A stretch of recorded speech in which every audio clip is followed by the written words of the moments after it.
Dicen que la guerra convierte a los hombres en sombras, que en el ruido de las explosiones, entre el fuego y el acero, la memoria se disuelve hasta que solo queda el instinto. Pero, de vez en cuando, entre millones de cuerpos anónimos, aparece una historia imposible, una que desafía la lógica, el miedo y la muerte misma. En los archivos soviéticos, oculto entre informes censurados y páginas arrancadas, hay un expediente sin título, solo una fecha, febrero de 1942, y una ubicación, bosques helados cerca de Vitebsk, Bielorrusia. El resto es un misterio. Los alemanes lo llamaron el demonio blanco, los soviéticos simplemente el que no debía morir. Los documentos mencionan un suceso inusual. Durante 3 días consecutivos, un destacamento de la Wehrmacht fue incapaz de avanzar apenas 800 metros. El fuego enemigo era preciso, constante, mortal. Creyeron enfrentarse a una unidad de francotiradores soviéticos, pero al llegar al punto de resistencia, solo hallaron un cuerpo, un solo hombre. Su uniforme estaba destrozado, congelado al suelo, su rostro cubierto de escarcha. A su alrededor, más de 50 casquillos vacíos, 3 granadas sin detonar y los restos carbonizados de una ametralladora alemana. La nieve estaba teñida de negro, mezclada con sangre y aceite. Y, aún así, su mano seguía sujetando el rifle, como si no hubiese aceptado la rendición ni siquiera después de morir. El parte alemán de aquel día describe algo que los oficiales no podían comprender. Fuimos repelidos por una fuerza invisible. No encontramos unidades, ni trincheras, ni refuerzos. Solo fuego, preciso y letal, que venía de todas partes y de ninguna. Un sargento de la Wehrmacht escribió en su diario, antes de desaparecer: «Creí que la nieve nos observaba, que algo allí nos esperaba, paciente. Nunca había sentido tanto miedo sin ver a mi enemigo». Décadas después, un grupo de investigadores soviéticos encontró restos en esa misma colina. Entre ellos, un casco, una insignia del Ejército Rojo marcada con el número 317 y una libreta envuelta en una bolsa de cuero. Las páginas estaban casi destruidas, pero una frase se conservó: «No retrocederé. Si no vuelvo, díganle a mi madre que el invierno no pasó». No hay registros oficiales del nombre del soldado, ni unidad, ni rango, ni fotografía. Solo una historia contada en susurros, en fogatas, entre los veteranos que sobrevivieron a aquel infierno blanco. Algunos juraban haberlo visto, moviéndose entre los árboles, cubierto por la nieve, disparando sin miedo. Otros decían que no era humano, sino el espíritu de los caídos que no aceptaron desaparecer. En los informes alemanes, su posición fue bautizada como la colina maldita. 3 días, decenas de muertos y un enemigo que jamás retrocedió. Cuando los soldados finalmente la tomaron, se encontraron con una escena que ninguno olvidó: un solo cadáver rodeado por los cuerpos de sus enemigos, y una trinchera cavada a mano, como una tumba que él mismo había preparado. Desde entonces, los historiadores lo llaman así: el soldado que luchó solo contra un ejército. Pero esta historia no comienza con gloria, no comienza con banderas ondeando ni discursos heroicos. Comienza con el silencio, con el sonido del viento entre los pinos congelados, con el crujido de la nieve bajo las botas, con un hombre que comprendió que nadie vendría a rescatarlo y que aún así decidió resistir. El silencio antes de la tormenta, el instante en que el miedo se convierte en fe, la frontera entre la locura y la inmortalidad. El amanecer llegó sin color. Solo una línea gris separaba el cielo del suelo, un horizonte congelado que parecía no tener fin. El viento silbaba entre los pinos como un lamento, y cada ráfaga arrastraba consigo el eco lejano de la guerra. Entre aquel paisaje desolado, un grupo de soldados soviéticos avanzaba lentamente, hundiéndose hasta las rodillas en la nieve. Eran los restos del 317 o Regimiento de Infantería. 8 hombres, exhaustos, hambrientos, casi ciegos por el frío, habían sido enviados a mantener una posición estratégica, una colina sin nombre, hasta recibir refuerzos. Pero los refuerzos nunca llegaron. En su lugar, lo hizo el invierno, y detrás del invierno, los alemanes. El primer ataque cayó al amanecer del 12 de febrero. Artillería, fuego de mortero, gritos. Los árboles se partían en dos. Los cuerpos desaparecían bajo la nieve. En menos de una hora, 7 de los 8 hombres estaban muertos o gravemente heridos. Solo uno seguía en pie.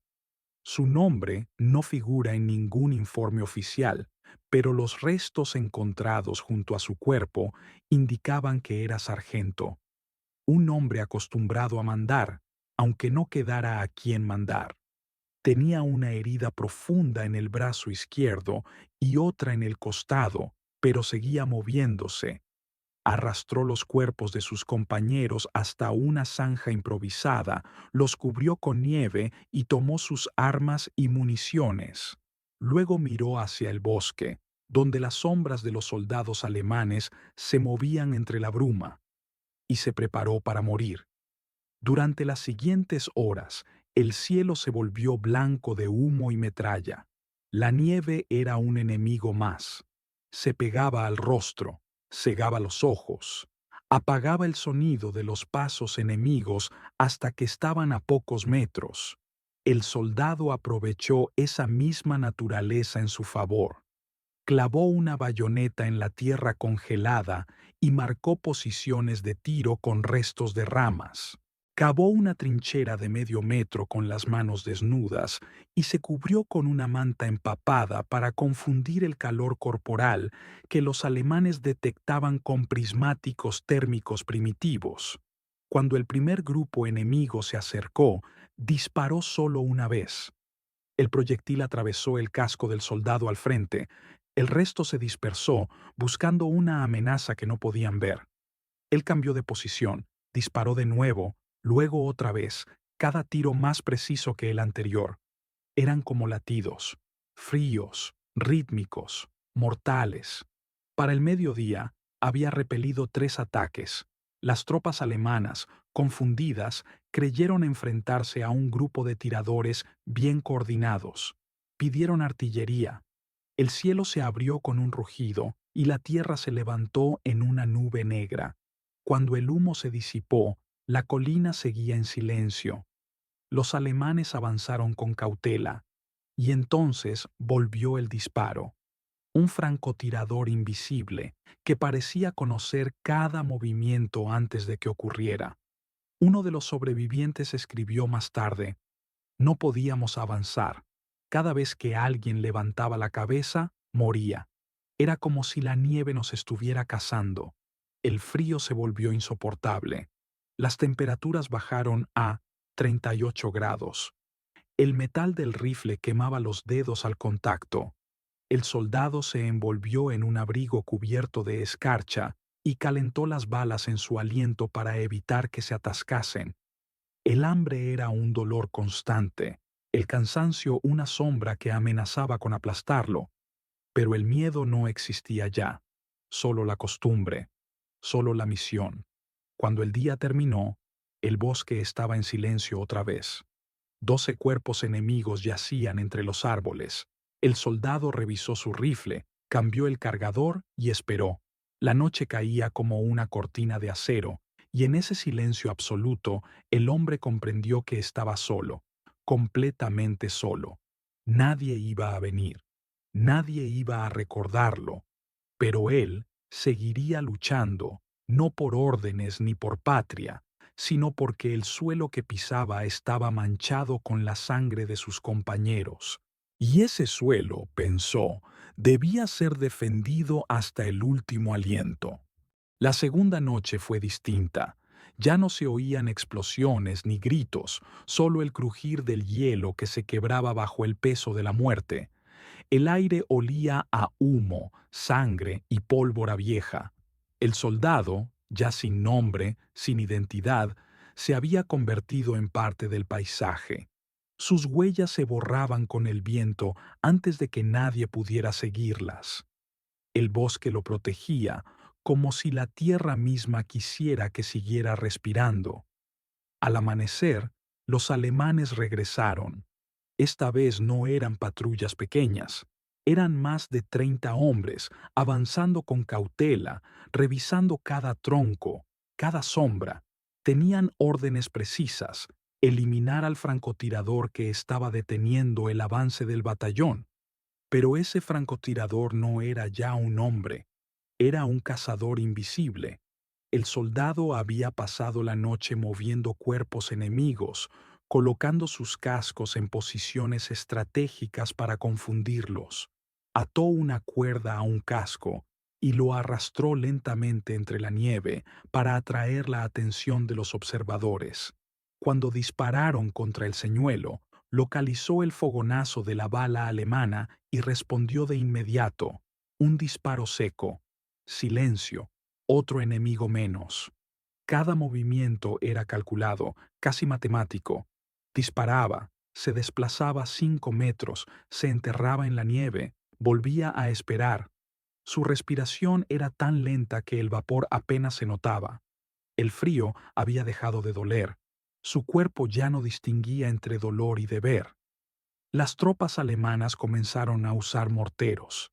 El cielo se iluminó con fuego, la tierra se levantó como un océano de hielo roto.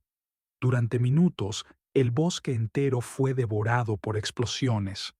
Cuando todo terminó, no había nada, solo humo. Y entonces, un disparo, luego otro, desde la niebla, preciso, frío, implacable. Los oficiales alemanes, desesperados, enviaron un mensaje por radio. El enemigo sigue vivo. No podemos localizarlo. Es uno solo, pero dispara como 100. Algunos creyeron que se trataba de varios tiradores escondidos.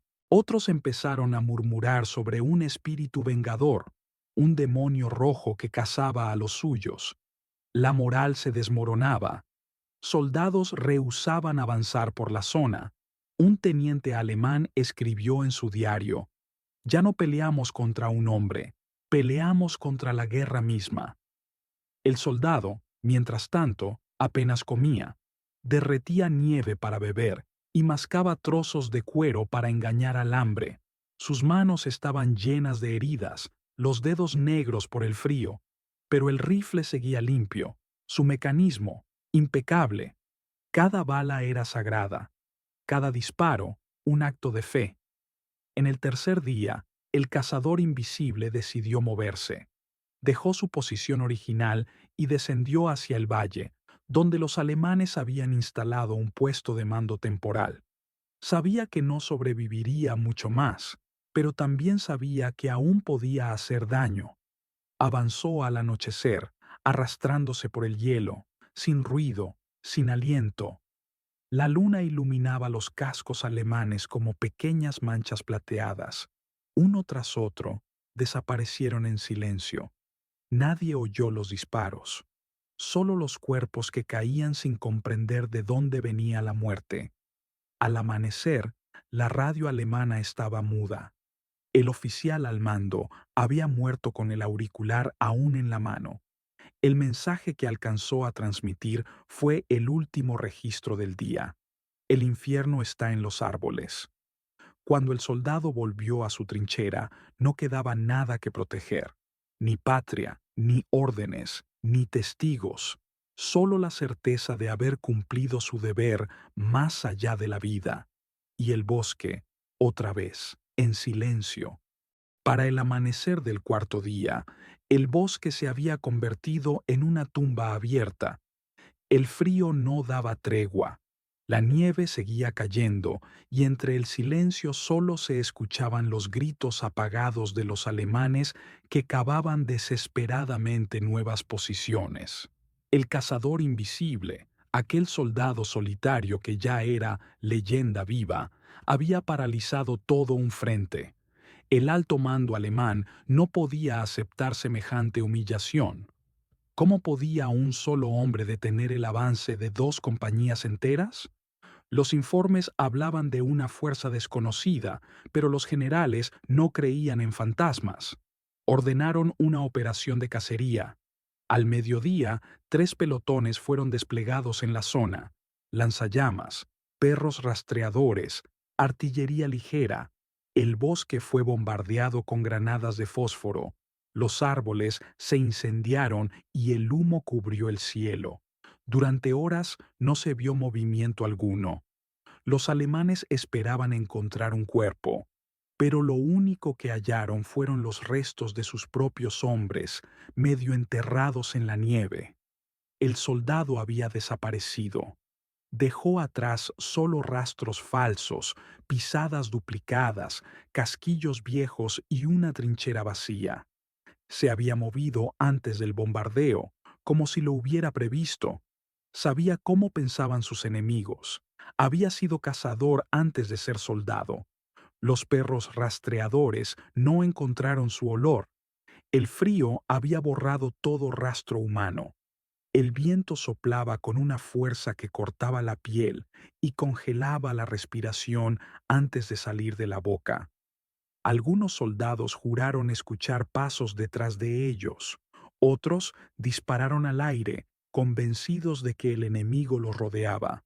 El pánico se extendió como una infección.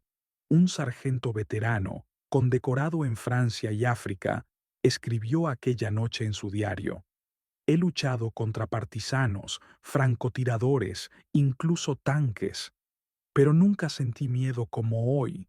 Este enemigo no duerme, no come, no sangra. Es como si la nieve lo hubiera creado para vengarse de nosotros». El alto mando decidió encerrar la zona. Levantaron barricadas, instalaron reflectores y enviaron órdenes estrictas: nadie entra, nadie sale. El objetivo era atrapar al francotirador vivo para demostrar que era solo un hombre. Pero el hombre no estaba interesado en sobrevivir, solo en luchar.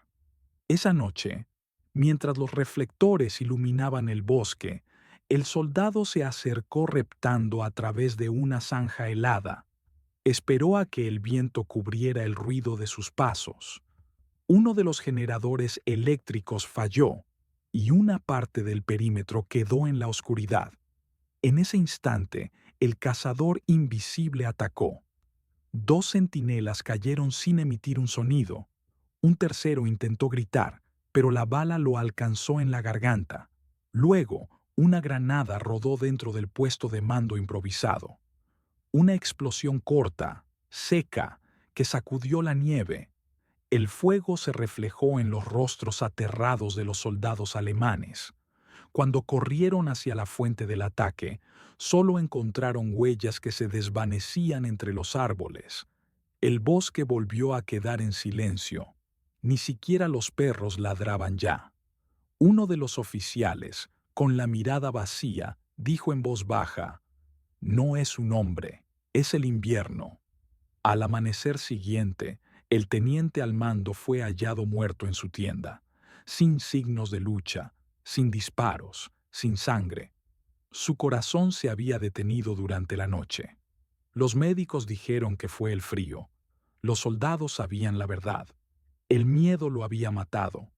Aquel día, el alto mando alemán ordenó la retirada. La colina y los bosques circundantes fueron declarados zona muerta. Nadie debía acercarse. El informe final, firmado con apuro y rabia, concluía: objetivo no localizado. Pérdidas, 57 hombres. Causa, desconocida. El soldado, mientras tanto, seguía allí, vivo, rodeado de ruinas, cadáveres y silencio. No sabía que había ganado. No sabía que su nombre, aunque perdido en el hielo, se había convertido en una advertencia. A veces, un solo hombre basta para detener al infierno. El amanecer del quinto día llegó sin sonido. Ni disparos, ni gritos, ni motores. Solo el viento que soplaba sobre un campo de ruinas cubierto por una capa delgada de escarcha. El soldado despertó dentro de su trinchera, con el cuerpo entumecido, la garganta seca y las manos tan rígidas que apenas podía mover el gatillo del rifle. A su alrededor, el bosque había desaparecido. Solo quedaban troncos calcinados, cráteres de artillería y humo gris que se elevaba lentamente hacia un cielo blanco. No quedaba munición. Solo 3 balas en el cargador, una bayoneta oxidada y una granada sin anilla. Los dedos le sangraban. El abrigo estaba rasgado, cubierto de hielo y barro. El frío se metía en los huesos, como si el invierno lo devorara desde dentro. Pero sus ojos seguían vivos. En ellos no había miedo, solo una calma extraña, casi humana, casi imposible. El soldado sabía que los alemanes volverían. Sabía que aquella vez no se detendrían. Y también sabía que nadie vendría a salvarlo. Ya no peleaba por órdenes, ni por banderas, ni por gloria, solo por los 7 cuerpos enterrados bajo la nieve a unos metros de distancia, sus camaradas, su familia. El último juramento que había hecho era simple: no retrocederé. El sonido de un motor rompió el silencio, después otro y otro. Los tanques alemanes avanzaban lentamente entre la neblina, con sus torretas girando hacia la colina. La infantería los seguía a pie, formando líneas oscuras que contrastaban con el blanco de la nieve. El cazador invisible se preparó para su último combate. Colocó las 3 balas sobre una piedra, las observó un instante y murmuró algo que nadie escuchó. Luego, cargó la primera, apuntó, disparó. El primer tanque se detuvo. La bala había atravesado la mirilla del conductor. Cargó la segunda. Esperó. El eco del disparo viajó por el bosque vacío. Un soldado alemán cayó. El tercero intentó correr. La última bala lo alcanzó antes de llegar al árbol más cercano.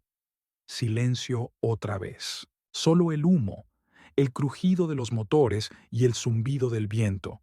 El soldado respiró hondo, tomó la granada y la sostuvo entre las manos, temblando.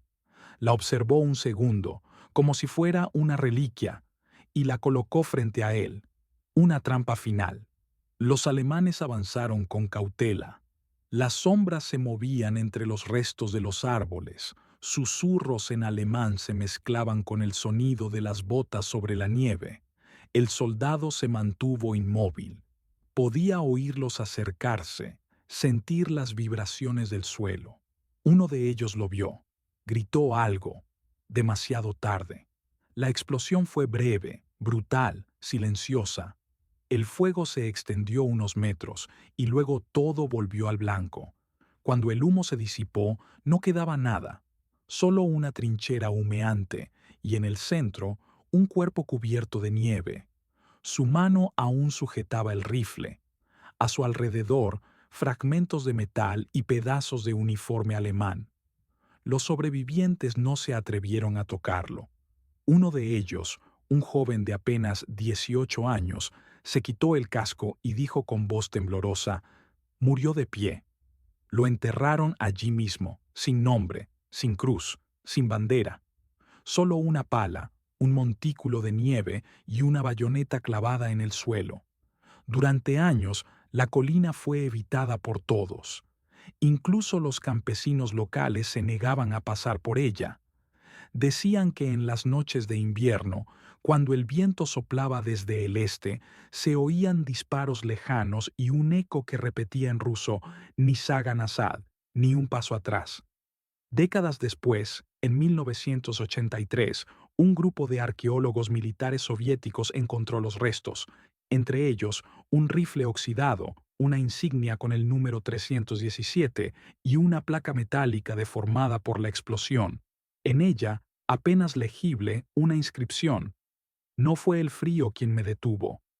Los investigadores guardaron silencio. Uno de ellos, un veterano de Stalingrado, cerró los ojos y dijo: «He visto muchos héroes, pero ninguno tan solo». Durante años, la colina quedó en silencio. El bosque la devoró poco a poco, cubriéndola de musgo y nieve. El viento borró las trincheras, los árboles crecieron sobre los cráteres, y los pájaros volvieron a cantar donde antes solo había fuego. Pero bajo la tierra seguía latiendo una historia que se negaba a morir. Los aldeanos de Vitebsk contaban leyendas. Decían que en las noches más frías, cuando la luna se ocultaba y el aire olía a pólvora vieja, podía verse una figura solitaria caminando entre los árboles. Un hombre con un abrigo largo y un rifle al hombro, avanzando sin dejar huellas. Algunos juraban escuchar disparos lejanos, otros veían sombras moverse entre la niebla. Los niños crecieron escuchando esos relatos como advertencias. No molestes al soldado del bosque, porque aún guarda su puesto. Con el tiempo, los historiadores redescubrieron su historia. Los documentos fragmentados, los informes alemanes, los testimonios contradictorios. Nada cuadraba, y sin embargo, todo tenía sentido. No era necesario saber su nombre para entender lo que había hecho. A veces, el anonimato es la forma más pura del heroísmo. Un periodista soviético escribió en 1967: no luchó por medallas ni discursos, luchó porque el silencio no debía ganar, y en ese silencio él se volvió eterno. Durante la Guerra Fría, su historia fue censurada. El régimen no quería héroes individuales, pero los veteranos seguían repitiéndola en voz baja, en tabernas, en cementerios, en las reuniones del Día de la Victoria. Algunos lloraban, otros reían, y todos coincidían en lo mismo: ese hombre era uno de nosotros. Años después, una película inacabada intentó contar su historia, pero el guión fue prohibido. El gobierno consideró que glorificaba la desobediencia. Paradójico, un soldado que murió por obedecer su deber más íntimo, acusado de rebelión por haberlo cumplido demasiado bien. En los 90, cuando cayeron los muros y las verdades comenzaron a salir a la luz, un historiador militar ruso publicó un libro titulado El hombre que detuvo al invierno. Basado en cartas, archivos y entrevistas, reconstruyó los 3 días de resistencia con precisión quirúrgica. El autor nunca reveló el nombre del soldado. En la última página solo escribió: el heroísmo no necesita testigos, basta con que alguien recuerde. Hoy, en el lugar donde se libró aquella batalla, hay un pequeño monumento, una piedra sin inscripción, cubierta de nieve casi todo el año. Los visitantes dejan flores, cigarrillos, insignias viejas. Nadie sabe exactamente por qué, pero todos sienten lo mismo: respeto. No por la guerra, sino por el hombre que se negó a desaparecer en ella. Cada invierno, el viento sopla con una fuerza que parece traer ecos del pasado. Los árboles crujen, la nieve cae sobre la piedra y durante un segundo el silencio parece detenerse, como si alguien aún vigilara la colina, rifle en mano, esperando otro amanecer. Tal vez fue solo un hombre, tal vez fue una sombra, tal vez nunca existió. Pero si alguna vez te encuentras en un bosque cubierto de nieve, en un día sin sol, y el aire está tan quieto que puedes oír tu propio corazón, detente un instante, escucha, y si oyes un disparo lejano, no tengas miedo, no es para ti.